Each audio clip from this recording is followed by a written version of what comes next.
Gentleman here. Question for the cast, especially the chaps, I think.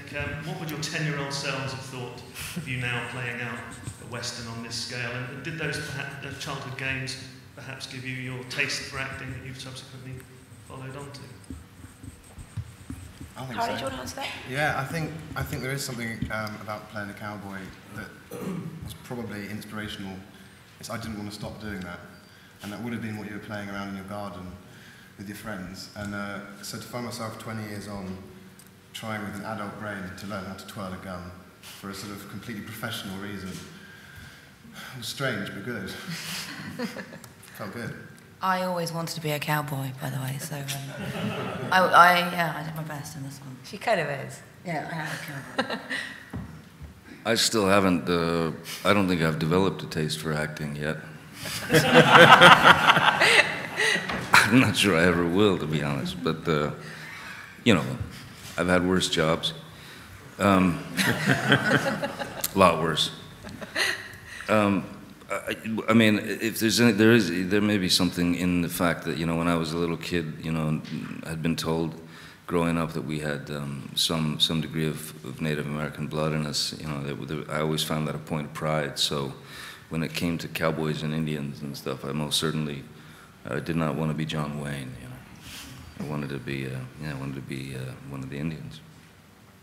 I think I'm with JD on this one. When I grew up, I did a program called Indian Guides, and it's kind of like Boy Scouts, except it's the Native American aspect, and you learn, you know, like indigenous Native American skills that, you know, they would have needed to survive. So I had a really, really cool pair of moccasins that I thought when I put them on, it gave me superpowers. And I could walk around completely silently, and I loved it. So I was always the Indian and Cowboys and Indians. He gave me the magic moccasins. Now and again, I just trot around in them.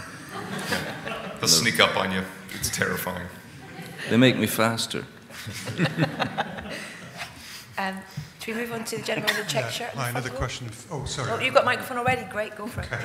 Another question for Mr. Depp. You talked earlier about the fact that when you were playing Edward Scissorhands, you were inspired by a dog you had at the time. Is there an equivalent for this movie, The Lone Ranger, something that inspired you in the same way?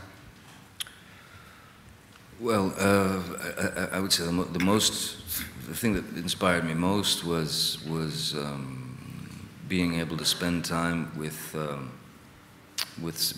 some of the, you know, the elders of the Comanche Nation, who have been very, very kind to not only us but to me, the Navajo.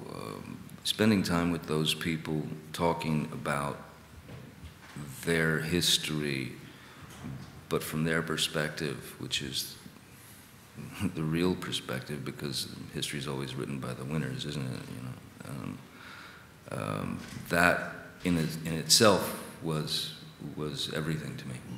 Just being able to, just being welcomed into that world. You know. In the check shirt in the front row, please. I've got a question for Army and Johnny. Your roles are very athletic. You've got a lot of activity in the film. Did you have to do any special training to get in shape, or were you already super fit to start with? Super fit, always. No, it's funny. Going into this movie, there wasn't any sort of concerted effort on my part, at least, to get into any kind of physical shape for vanity purposes, because nobody had gym memberships back then. No one was sitting around doing push-ups.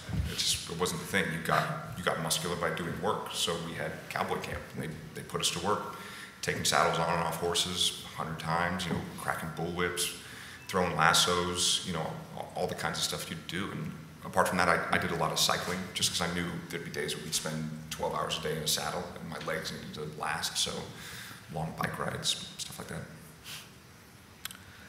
Yeah, I mean, I felt it was important to train for the role of Tonto. First, because you know, it's a film with Gore and Jerry, and you know, there's going to be a lot of physical activity, so you want to be prepared for that.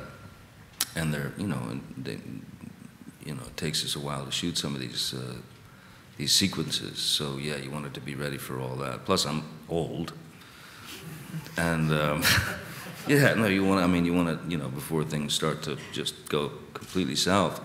Yeah, you want to try and maintain some sort of, yeah, physical. You know, you don't want to weep every morning when you wake up. So yeah, no, I trained to, and also, you know, the idea, you know, Tonto had to be taken seriously as a warrior, you know, so I couldn't really wander in there like some sort of skinny, junky-looking guy. On the left, second row, in the American T-shirt. It's a question for Mr. Verbinski. Very, very few members of your potential audience will ever have heard of Clayton Moore, Jay Silverheels, or the unlamented Clinton Spilsbury.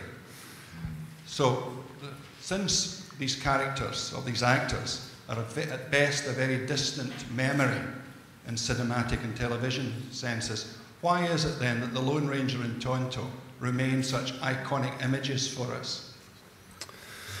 Well, I think it's there's so many there's so many kind of icons we've taken from, you know, the William. You can't think of the William Tell Overture without thinking of the Lone Ranger. You can't, you know, the mask, the silver bullet, you know, the white horse. There's the iconography is just in our culture. You know, you see the Lone Ranger. Even if you've never watched the Lone Ranger, you're gonna, you know, pick up a package of donuts and he's gonna be on the, you know, the label or something. So it's kind of, yeah, I know the Lone Ranger, but I'm not exactly sure what that is. And it was a great opportunity for us to kind of. I think there's something about the original TV series that, for me, that was a bit two-dimensional in that way. That I remembered it, but you know, he lived by his code, and he was, you know, never deviated from that. And I think you know, the opportunity to come at this from Tonto's perspective and to take this sort of apprentice-master relationship and tell an origin story, but say, you know, the apprentice created the master, if you will. And once you start doing that, everything kind of turns upside down, and you know, creating a Lone Ranger that has to deal with his code. He hasn't his code. You know, he comes with these noble ideas of justice and you know, good and evil and right and wrong, and he comes into a version of the West. It's very much like taking Jimmy Stewart and throwing him into a Sam Peckinpah movie. You know, he's going to have to reconcile. At a time when justice can be purchased, you know, how does that code stand up? And it was important that he's also red-blooded, and he, you know, he might lash out. You know, that his brother's death is very personal. It's not just I can just, you know, take that and put it in a quadrant in my brain and sort of continue to function. I think it's, you know, he questions that and that sort of dimensionalizes them in a way.